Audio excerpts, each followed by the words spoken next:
And ladies and gentlemen, welcome to this first day of April. Well, it is also April Fool's Day.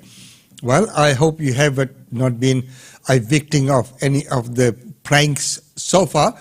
So, these are very strange traditions and customs. And so, why has this happening? How did it all begin? But where do we get this strange custom of playing pranks on April Fool? The short answer is no one knows for sure. There are many things linked with it, but not for sure. All we know is that the custom was known as the Renaissance Europe and probably has roots older than that. Some people think that the idea of April Fool's Day goes back to the classical Roman times when a joyful festival called Hilaria, originally and probably an equinox celebration, came to be celebrated on March 25th. In Roman terms, March 25th was called the 8th of the calendars of April, which associates the festival strongly with April 1st. The calendars of April, however, there's no hard evidence to connect Hilaria with April Fool's Day. So this is just one of the many guesses advanced by curious people. Curiosity killed the cat, remember. Another common theory placing the origin of April's Fool's Day in Roman Empire dates to its beginning of Emperor Constantine. According to this story, a group of fools or jesters convinced Constantine to make one of them king for a day. Constantine obliged, and one of the jesters named Kugal was appointed to the position. He decreed that it would be a day of joyalty and thus created what came to be called April Fool's Day. So there's another theory there. So there's quite a lot of theories behind how this all came about. The only problem with that story is that it's a hoax. As the news story reveals, it was itself on April Fool's prank day pulled by Boston University professor Joseph Boskin on Associated Press reporter Fred Bales in 1983. Bales reported the story, then AP ran it, only to react some days later. This is a good object lesson. Do not take at fact everything you read about April Fool's Day, but don't worry, you can totally trust me, as they say. So, there are so many different things that people have put together on how April Fool's Day began. People have long speculated about the origins of the most foolish holiday, suggesting that Roman Saturnalia, Druidic rites, and Britain, and the Carnivalist medieval celebration of the Feast of Fools, and even the Indian festival of Holi as possible origins. As we know, we have just had Holi. And it's funny that even the Indian festival of Holi is linked with that. So even Indian festival of Holi as possible origins. But despite attempts to establish an earlier origin of the day, clear references to a tradition fooling in April didn't begin until the late Middle Ages. So there you are, ladies and gentlemen. A happy April Fool's Day to everyone. Hope you don't, you are not a victim of one of the pranks there today. So just be mindful. And this show is happening live, and that is not a prank at all. Well, right now, let's take a look at what's making news today. So we have this one segment here today. And just a little reminder that the migration safari, which is supposed to go to air today, will be now next Friday. Yes, because there are some rules and regulations coming into force, and it was decided that it would be best to wait for that announcement on Monday and go to air on Friday. So, the migration safari with Suman Dua will be next Friday. Well, right now, as we know, the 49th sitting of the Parliament Day, the last full sitting day of the 49th Parliament, it had turned out to be quite a fruitful day. Here's that report.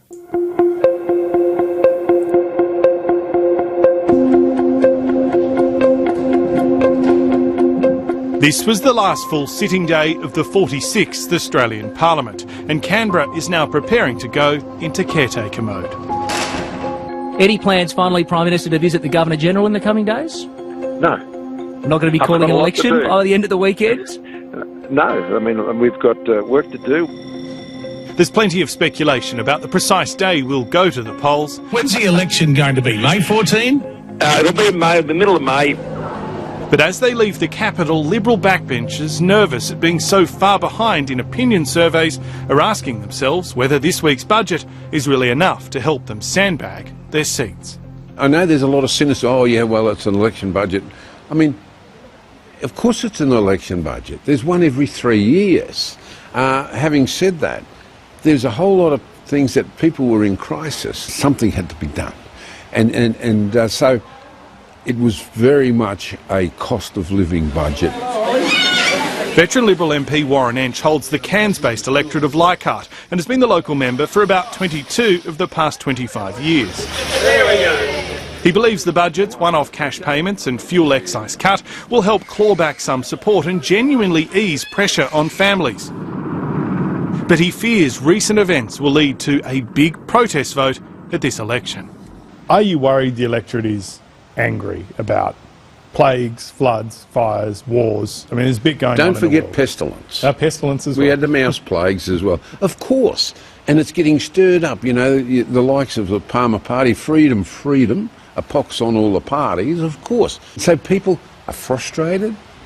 They want to get out. They're looking for something to blame. Of course, it's always going to be the government. I understand that. Even the optimists within the coalition concede this election will be tough. They still believe Anthony Albanese and Labor are vulnerable, but quite a few MPs worry the government's made too many mistakes and is now fighting on too many fronts against the opposition in marginal electorates, independents in the inner cities and right-wing minor parties in places like Queensland. Some are also dismayed that a factional dispute in New South Wales has meant candidates for a few winnable seats are still not settled. Morrison is not fit to be Prime Minister.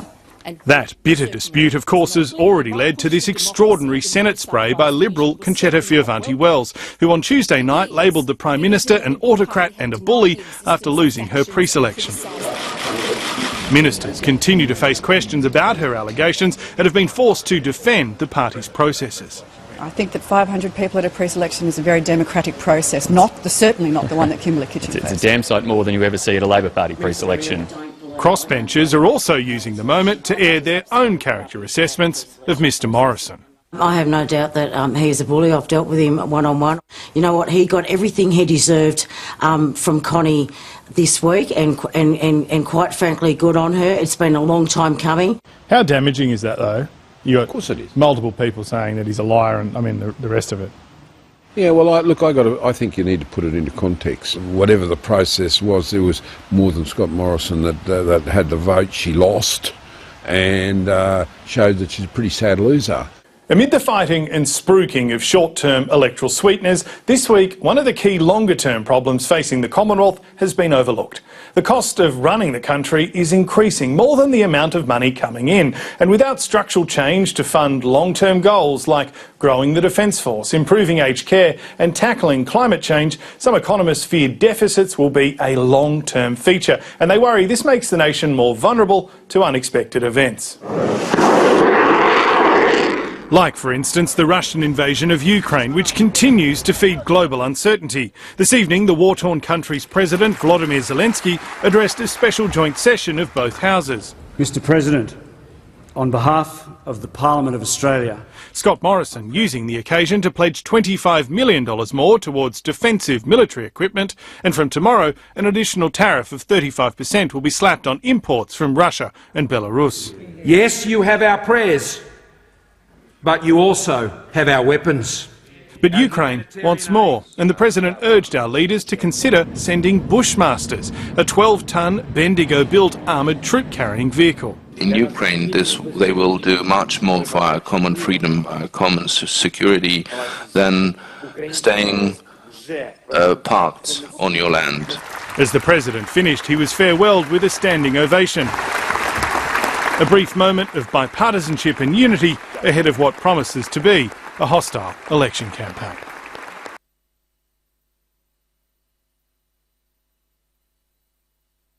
And our election campaign is what it has been known as. But what about Anthony Albanese? He's going on about the wage increase. So let's hear if government is going into caretaker mode and what is Labor's policy on wages. A Labor government I lead will back a real pay rise for aged care workers.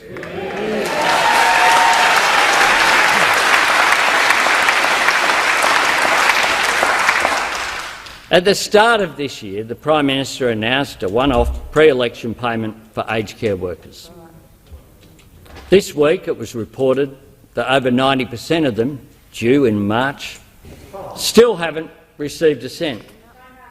That is this government in a nutshell. A big announcement, no delivery. Too little, too late. Labor knows that these carers who work long hours doing such important and often back-breaking work are underpaid and undervalued, with some earning as little as $22 an hour. So there you go, that wages dispute always goes there, and of course that has been Labor's policy at all the time. So it will be interesting to see what's going to happen. And May the 14th, which is also the Agreement Day, is been tipped to be the election day. We'll wait for the official announcement once the Prime Minister goes and sees the Governor General. Well, right now, looking at the budget, many people say that the budget has not looked at the aged care section. We heard Anthony Albanese's formal budget reply speech last night. What was his key pitch? $2.5 billion would be invested into the aged care sector by a Labor government if indeed it is elected in May, whenever that election date is held, with Anthony Albanese saying that the coalition has allowed the aged care sector to be neglected, not only since the COVID-19 pandemic and the issues that were highlighted there, but also the problems that were investigated by the Aged Care Royal Commission, saying that the government has been dragging its feet on acting on those recommendations and trying to improve the standards of Australia's aged care sector as a result. Anthony Albanese's message last night during his budget reply speech, not just on aged care but more broadly on what he would bring to office if he is indeed elected, was very similar to what we've heard right throughout this week and in the many months that he has been the opposition leader, that the coalition has squandered its opportunities to bring about meaningful change to Australia's economy and Australian society, that the Prime Minister is not fit to be in office as the leader of this country, and that an Albanese Labor government would restore integrity to Australia's political class. But it's on that issue of aged care that he was most focused on last night, saying that a Labor government would boost employment standards, would boost staffing levels, even though that would mean training up more staff, and we know that there is a shortage of people wanting to get into the sector. Anthony Albanese saying everything needs to be done focused on this issue of aged care to ensure Australia's most vulnerable are looked after. From this government, in spite of the fact that they've had years to respond, including that interim report was 2 years ago, what we haven't had is anything serious done about workforce issues. And if you don't fix workforce issues, if you don't fix the issue of getting nurses back into nursing homes, increase time for carers, increase pay for aged care workers, then you won't solve the crisis in aged care. Anthony Albanese on the ABC's 7:30 program last night. It is the last set piece before we expect the Prime Minister to call that election, but because there are no fixed terms here in Canberra, it is still a window of opportunity presenting itself to the Prime Minister to do that. He has until the middle of April if he wants to call an election for the latest possible date, which is the 21st of May. Well, so there you go. Latest date, 21st of May. So it's all being tipped to be around the 14th of May as the election date. But we will wait and see what happens and what transpires. So we have had, both sides. We've had Anthony Albanese and with the Prime Minister with this budget. Let's take a look at how it's been analysed and dissected by Laura Tingle. Laura Tingle's in Parliament House. Laura, what's your overall take on Anthony Albanese's speech? Well, Lee, he's focused on a couple of the key points that were mentioned by Treasurer Josh Frydenberg in his budget speech a couple of nights ago, which are jobs and wages and the cost of living, but given a very different view of what Labor would do to address these issues. Obviously, Labor's had a long-term focus on insecure work, and he was emphasising that, but he's used the example of wages in aged care to sort of show that Labor's going to have a very different approach to wages in the future. And he's also talked about issues like childcare, which the government, for some reason, doesn't seem to feel it has to cover, to make that point that the government has made short-term fixes, but isn't really looking at longer-term fixes for the cost of living, and childcare is a really red-hot issue out in the electorate. Laura, unless I missed something, I couldn't see the detail, though, around some of those things. So, for example, on the aged care initiatives, all of which are absolutely vital, it wasn't clear, is he expecting that sector to start putting more money into those things and taking less profit? Is it going to be subsidised by government? It just wasn't clear to me how any of that will actually be achieved. Lee, all of the suggestions he put forward tonight essentially flow out of the Royal Commission findings, and it basically involves government spending. Now, what's happened over the last 10 or 15 years is there have been various attempts at fixing up childcare, but it has not been delivered primarily through the wages system. It's been delivered through money being given to the providers. Now, because they're doing it a bit tough in some sectors or not so tough in others, they've tended to pocket those amounts of money. So what he's talking about is essentially supporting the work value case that we've covered here on 7:30 in the past, to make sure that there's this sort of this call for a pay rise of up to 25% for aged care workers and nurses is met, because that's actually ultimately going to have to come down to being subsidised via government subsidies to the sector. But there are also these other changes like getting registered nurses on site, better food for residents, as well as regulatory changes. And that basically comes down to governments giving the sector more money, and he's committed to Labor doing that. If you look back at budget reply speeches made by other opposition leaders at this point in the cycle, so that is heading into an election, how does it compare? Well, often, particularly in the last 20 or 30 years, there's been a great critique of the government's economic approach. There wasn't actually a lot of that in this speech, Lee. There wasn't a lot of talk about debt and deficits, for example. That's a bit unfashionable these days. The sort of slights at the government's policy were really sort of in passing. It was also not just a campaign speech. I think it was a bit of a combination of both of those things, but without loading the speech with everything that Labor has ever said, which if you look at, say, Bill Shorten's speech in 2019, there was much more of a feeling of a campaign launch in his speech. Certainly Anthony Albanese mentioned those 5 key areas, things like the energy policy and broadband policy, which have been out there but probably not receiving a lot of attention. But he didn't list everything. He kept it very pared down and kept the focus on those new initiatives on aged care, which once again the government's been silent on until now. Laura, hopefully we'll come back to you a little bit later in the program. Thank you for that. And that's a wonderful dissection of the news here. Well, of course, there has been talks about the budget and the aged care. So has there been any health management, or has it been mentioned in the budget at all or not? Here's that report. I want to talk more broadly about health, obviously, but just ask you about aged care. I know it's not specifically your area, but how important, how pressing an issue is this going to be, in your view, for the election campaign? There's no doubt that lifting the care standards in aged care is absolutely critical for the quality of life of aged care residents, but also, as we heard just before there, to protect our hospitals and to reduce the unfortunately too common incidents of people being sent in an ambulance from an aged care facility to a hospital emergency department who could have been cared for in that facility. That does involve nurses, it does involve actually more doctors getting into aged care, and unfortunately we haven't seen a good enough response as yet to ensure that happens.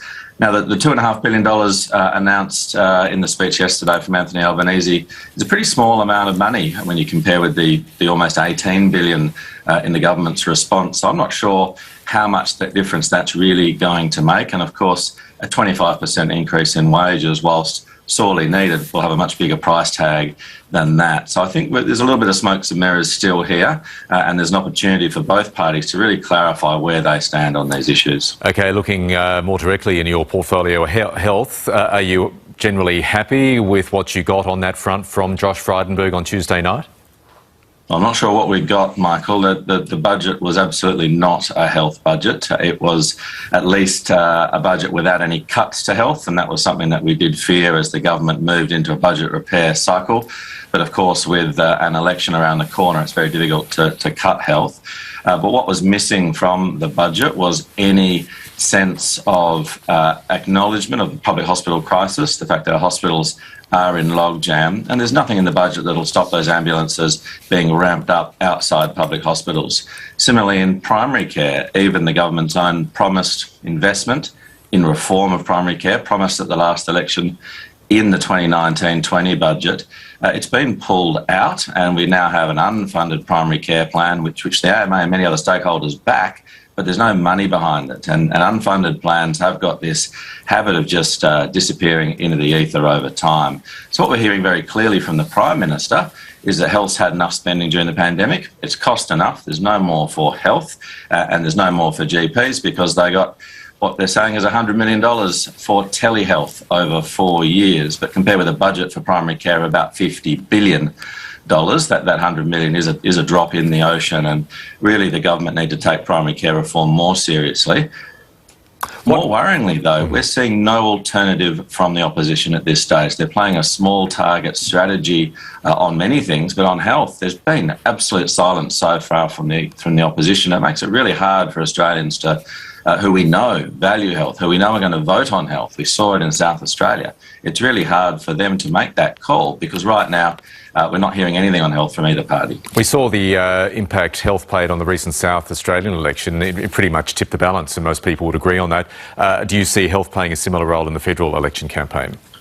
Well, I certainly hope so, and that's the position that the AMA has taken by going out on the front foot, seeking a change in the public hospital funding formula. A change in the public health funding formula, and of course everyone's vying for that slice of the pie. But as was mentioned, that South Australian election results pivoted a lot on the health issues and aged care. So it will be interesting to see what happens the results of the upcoming elections. I think it will be a big lead up, and we'll keep you up to date on how things go. Well, right now going to Western Australia, let's look at some of the territories. So Western Australia is going to ease restrictions, but we will later on look at South Australia as to after easing restrictions, what happened there. But first of all, that announcement of easing of restrictions in Western Australia. Hello. Thank you. Masked and vaccinated, the show goes on. Whether there's a few people or a lot of people, it's still worth it. It does feel better when you've got more people in there. So to be able to welcome more people back here at the Perth Concert Hall, it adds to the vibrancy, it adds to the buzz in the audience. This is what we live to do. For the WA Symphony Orchestra, performing to a half-empty concert hall because of capacity limits has been tough financially. But with a return to 75% capacity, things are upbeat. And we look forward eventually to returning to full capacity and welcoming everybody back to Wazzo. A full house is also something WA's nightclubs are missing, but welcoming a maximum of 500 people at a minute after midnight was a good start. It's worth the wait. We are pumped, keen to have a beer or two and just have a good night with the boys. Some fear that almost 10,000 new daily cases is stifling enthusiasm elsewhere. Our trade at the Royal and the Standard and Northbridge, we're down 50 to 60%. So that just tells you that foot traffic is very quiet. The Premier says WA's highly vaccinated population should be confident, with hospitalisations staying low at around 200. That's out of more than 52,000 active cases. About a third of those are in children and teenagers aged under 18. There you are, Western Australia, and right now, as I mentioned before, that what's happening in South Australia after the restrictions were eased and lifted. Here's that report, and the numbers are on the rise. More than 100 standby beds coming to South Australia's hospitals, 12 of them in the Royal Adelaide Hospital's ICU. 12 beds all happening. How many people are working in an area like this? This ward made headlines late last year when a frustrated trauma surgeon released photos of them being left vacant while other parts of the hospital struggled. But the system is even busier now. Today, the state recorded more than 5,000 new COVID cases, with 175 people in hospital. 8 are in intensive care. This time around, we've had 140 patients through the intensive care unit at the Royal Adelaide. The first wave with Delta, we had 18. The caseload is set to be even higher. Modelling shows daily numbers will reach 8,000 by the second week of April. Hospital patients are predicted to follow towards the end of April, peaking at more than 200.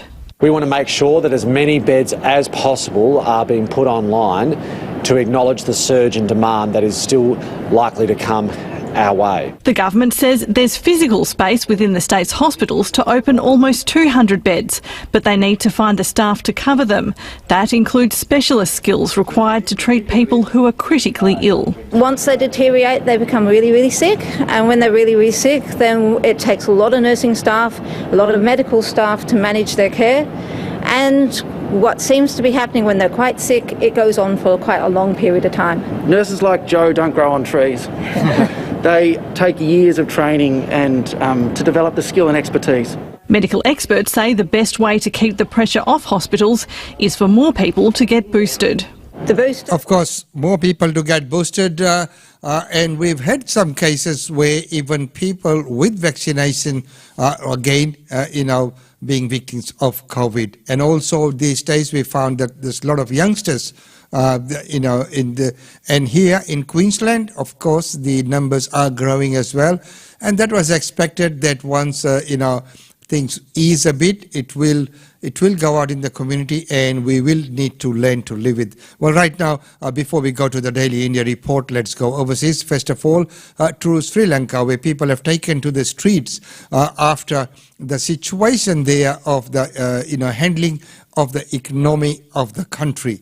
As we know, it's again borrowed 1.5 billion or something is a line of credit from India to pay for their imports.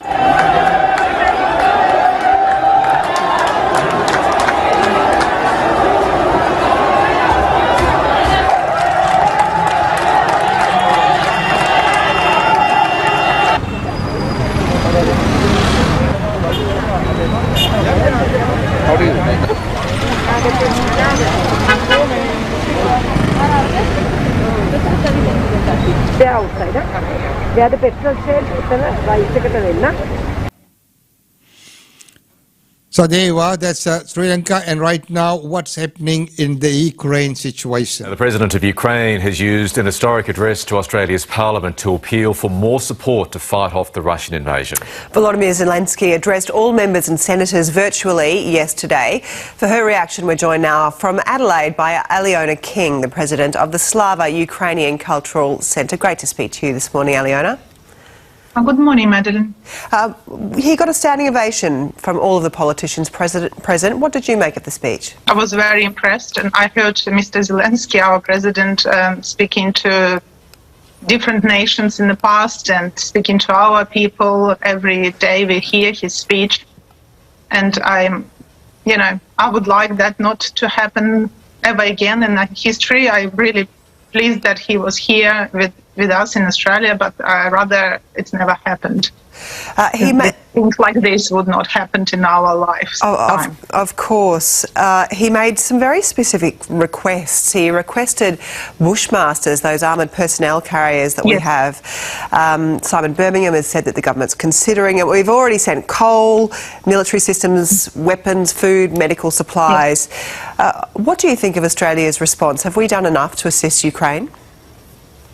I'm very grateful, and the Ukrainian people are very grateful for Australian support, and we need this support now. We don't want that support to come and some weeks or days. We need it now. People are dying today. People dying every minute, kids and elderly people, and our homes have been bombed every minute. That's why we need support, and we need it as soon as possible.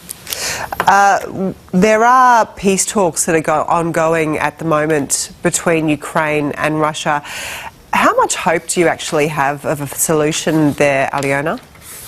I would really like to keep hoping, and we've been, very hopeful for a long time, but we can't really trust Russian government in all of their talks. They talk a lot, then they regroup, and then they hit us. And the same happens with humanitarian corridors, when they promise and then it's never delivered. And then they take the food which was intended for humanitarian corridors to themselves and bomb civilians. And I don't really have much hope, to tell you the truth. I would like that to be the case, but I'm not sure if we ever can trust the Russian government. I know that you have family in eastern Ukraine, which has been the focus of that Russian campaign. Are you able to speak to them? What are they telling you? Yeah, I have family in Kharkiv, which been bombed hundreds of times, and last night it was still going, and I'm checking the news every few hours and at night time, and I check how my dad is going. He's an elderly person who is at this stage is unable to leave his apartment. He lives in a very dangerous part of Kharkiv where lots of shelling is going on. We're trying to evacuate him this week. We'll see how we go. But sometimes I don't have a connection with him because the telephone line is not working. They don't actually have a telephone line at this stage, but the mobile phone and the internet is a problem. It doesn't have a gas at the moment because the pipeline was bombed yesterday. So what about food? Really are they able to get food there in Kharkiv? They do have humanitarian food. They do have some food delivered to them, but the elderly people are really struggling. My nephew is a volunteer, and he's a school teacher. So the situation there is not good at all, and the Prime Minister there has got standing ovation yesterday from the last sitting day of the Parliament, and he has reached out to the entire world, and I think he has done very well.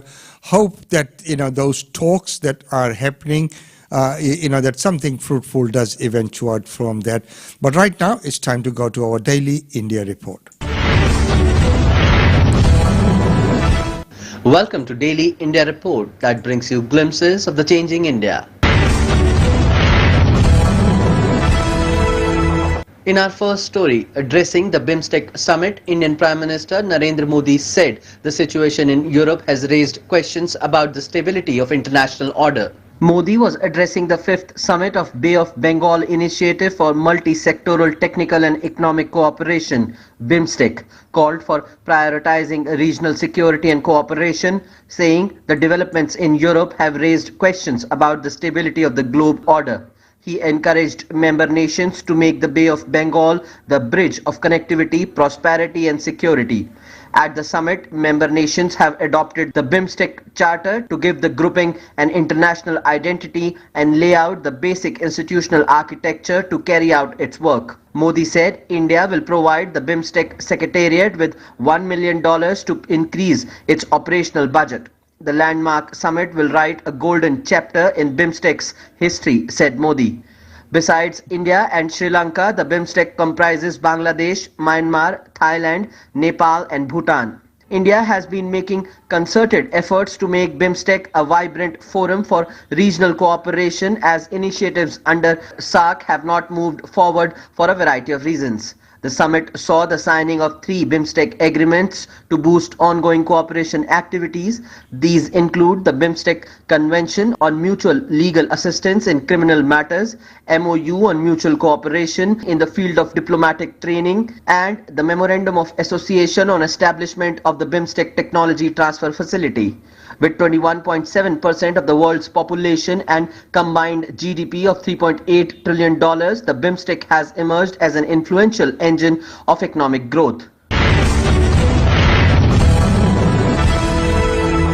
India approves procurement of 15 indigenous light combat choppers from Hindustan Aeronautics Limited for the Indian Air Force. The Government of India approved the procurement of 15 indigenous light combat helicopters from Hindustan Aeronautics Limited for the Indian Air Force. The decision was taken at the meeting of the Cabinet Committee on Security chaired by Prime Minister Narendra Modi. The Light Combat Helicopter Limited Series production is an indigenously designed, developed and manufactured modern combat helicopter.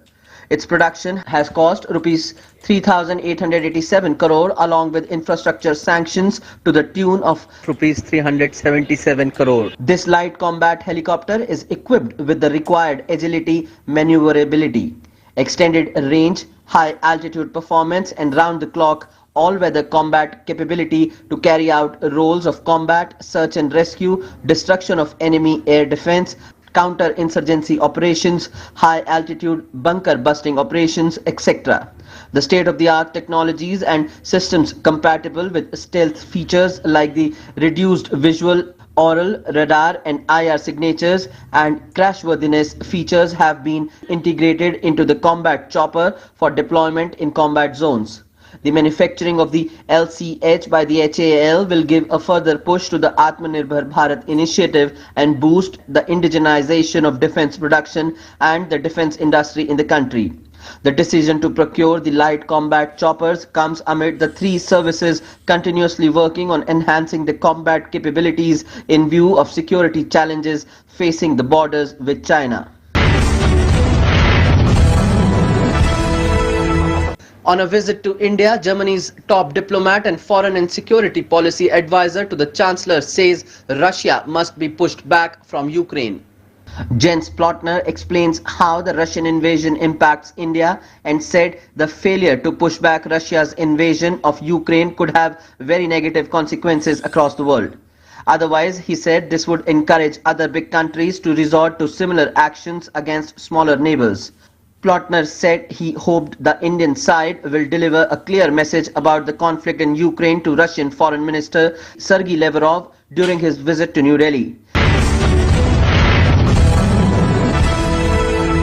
Mexican Foreign Minister is on a visit to India to receive medical technology from Indian companies to produce vaccines and cancer drugs in Mexico. Mexican Foreign Minister Marcelo Ebrard has begun talks to receive medical technology from Indian companies to produce vaccines and cancer drugs in Mexico. The minister and Mexican delegates held meetings in India with Indian Health, Science and Traditional Medicine Ministries, besides representatives from two Indian laboratories. Talks continued with Biological E Limited, another pharmaceutical, to reach a transfer agreement of Indian technology that would allow basic vaccines to be developed in Mexico, Mexico's foreign ministry said in a press release. The two countries also agreed to create a joint accelerator fund for biotech and aerospace projects, as well as to work on projects to digitize health information. Nepalese Prime Minister Sher Bahadur Deuba will pay a 3-day visit to India from April 1st. Prime Minister of Nepal Sher Bahadur Deuba, accompanied by his spouse Dr. Arzu Deuba, will pay an official visit to India from 1st to 3rd April at the invitation of Prime Minister Narendra Modi, according to a statement by the Ministry of External Affairs. This will be the first bilateral visit abroad by the Prime Minister of Nepal after assuming his office in July 2021. A high-level delegation will accompany the Nepalese Prime Minister. The Prime Minister of Nepal will call on Vice President M. Venkaiah Naidu and hold talks with Prime Minister Narendra Modi on 2nd April. S. Jaishankar and NSA Ajit Doval will call on the Prime Minister of Nepal. Besides official engagements in New Delhi, the Prime Minister of Nepal will visit Varanasi city in the state of Uttar Pradesh. India and Nepal enjoy age-old and special ties of friendship and cooperation. In recent years, the partnership has witnessed significant growth in all areas of cooperation. The upcoming visit will provide an opportunity for the two countries to review this wide-ranging cooperative partnership and to progress it further for the benefit of the two nations. Deuba had visited India in each of his 4 earlier stints as Prime Minister of Nepal. His last visit to India in his capacity as the Prime Minister was in 2017. Nepal is important for India in the context of its overall strategic interests in the region, and the leaders of the two countries have often noted the age-old roti-beti relationship. The country shares a border of over 1,850 kilometers with 5 Indian states: Sikkim, West Bengal, Bihar, Uttar Pradesh and Uttarakhand. Landlocked Nepal relies heavily on India for the transportation of goods and services. Nepal's access to the sea is through India, and it imports a predominant proportion of its requirements from and through India. The government of India has approved a scheme worth $808 million to improve MSME performance. India approved $808 million for a new World Bank assisted scheme raising and accelerating MSME performance. The new scheme is expected to commence in the financial year 2022-23. Of the total rupees 3,750 crore would be a loan from the World Bank, and the rest rupees 2,312.45 crore will be funded by the Government of India.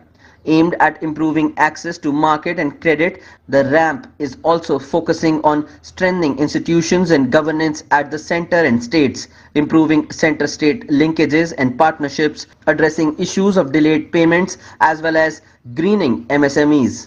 The program has identified two areas: strengthening institutions and governance of the MSME program and support to market access, firm capabilities and access to finance. The World Bank assisted program supports various COVID-19 resilience and recovery interventions of the Ministry of Micro, Small and Medium Enterprises. It will also address the COVID-related challenges along with other generic challenges in the MSME sector. It will also bolster the inadequately addressed blocks of capacity building, hand-holding, skill development, quality enrichment, technological upgradation, digitization. In addition to this, the program seeks to scale up implementation capacity and MSME coverage in states as well. This program is set to complement PM Modi's Atmanirbhar Bharat mission with enhancement in industry standards and practices. It will also provide necessary technical inputs to the MSMEs to make them competitive and self-reliant. The RAMP is set to directly or indirectly benefit all 63 million enterprises that qualify as MSMEs.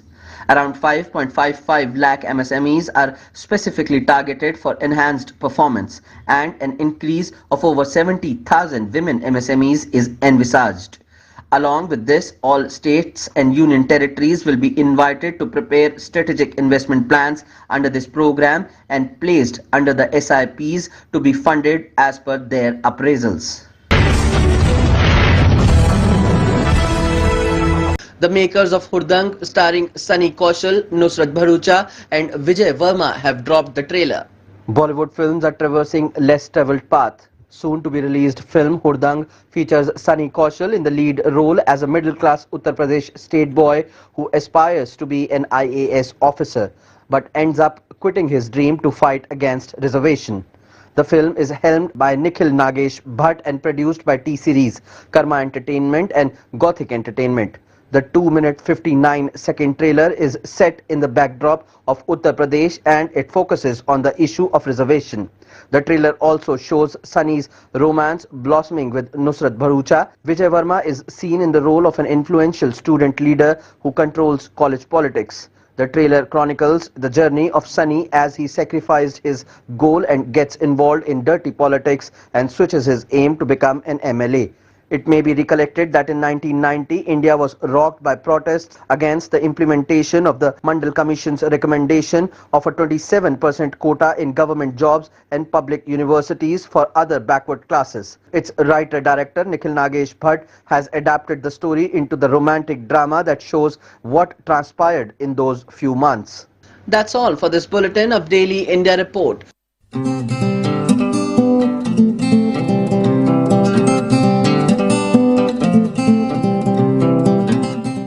And thank you very much for that report, Himanshu. Well, ladies and gentlemen, that's about all we have for you on this, the Fest of April, April Fool's Day, on this Friday, and of course leading into the weekend. And don't forget that we have the Aapka Sehat coming up tomorrow, and the Migration Ka Safar, which was supposed to be 4 p.m. today, will be on next Friday because of some very important announcements that are coming that will be made.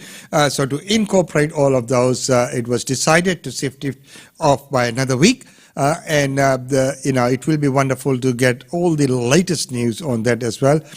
But tomorrow being Saturday, we will have the 9 o'clock news. Then at 10 a.m. we will have the Aapki Sehat for this month, which is a special presentation of Indian Medical Association of Queensland, facilitated by Dr. Cheryl Fernandez.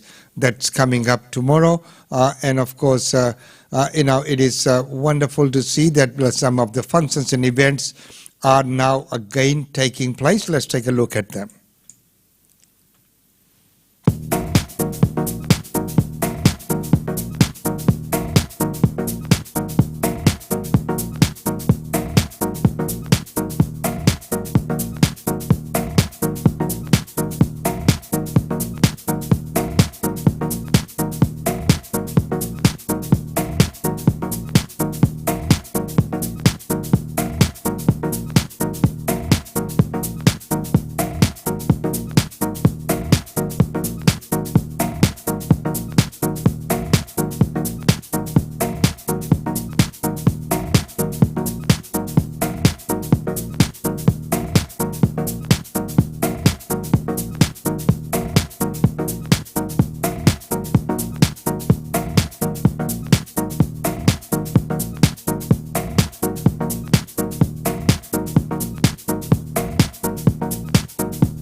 So, ladies and gentlemen, that's about all we have time for you in this segment. And as we know that the Federal Parliament is now going into caretaker mode, and the announcement of the election date will be made very soon. As we know, the deadline is the 24th of May, but most of the people are predicting 14th of May to be the date. We could be wrong, but that's what everyone's predicting, and we'll see. And it is strongly hinging around the budget that has just been delivered, and of course, we've seen the fuel prices going up, skyrocketing, and of course, for the small to medium-sized businesses, the pursuit of just surviving has been tough, and of course, they would like to see some relief from the government so that they are able to survive in this very competitive market. And it is very hard for SMEs because if you look at large businesses, they are a different kettle of fish, but often the same rules, regulations, and everything does apply.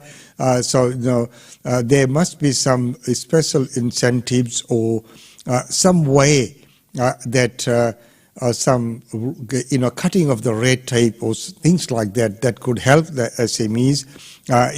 Otherwise, many times owner-operators spend so much time in the business trying to keep it alive, and of course then they're burdened with all the paperwork and all the things that they need to do to get which is a requirement of the country. So, to fulfill all of those, they are very, very busy, and they're kept busy in that. Large firms is different because they have many people who can do a lot of those things.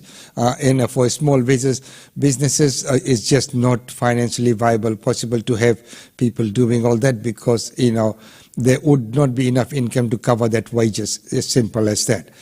So they'd like to see everything moving forward. People still being employed under all the conditions that are stipulated by the industrial relations.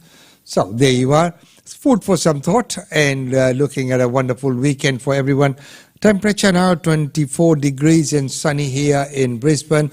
Until tomorrow is goodbye from me. As we work on the new issue of Brisbane Indian Times, the April issue will be coming out next week.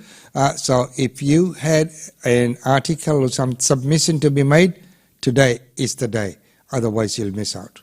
Thank you very much. We'll see you all tomorrow.